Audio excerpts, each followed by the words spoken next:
You want a single number for an unknown parameter, a mean, a rate, a probability. That guess, computed from data, is a point estimator, and because the data are random, the estimate is random too. So the right way to judge an estimator is by its whole sampling distribution, the spread of guesses it gives across many datasets. Two things matter: where that distribution is centered and how wide it is. Bias is the aim. It's the gap between the average estimate and the true value. If the estimator is centered right on target, it's unbiased. If it's shifted, it's biased. Variance is the consistency, how tightly the estimates cluster from sample to sample. Low variance means you'd get nearly the same answer every time.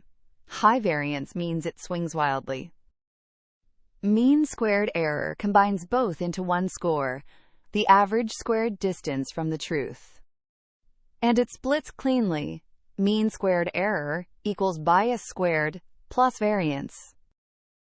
Like darts, bias is how far your cluster sits from the bullseye.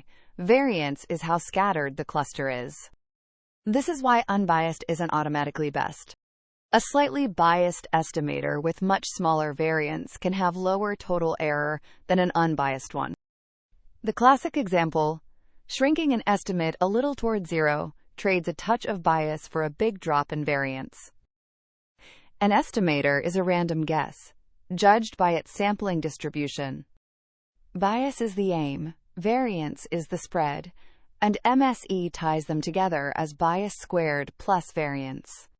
Next, 2 recipes for actually building good estimators: the method of moments and maximum likelihood.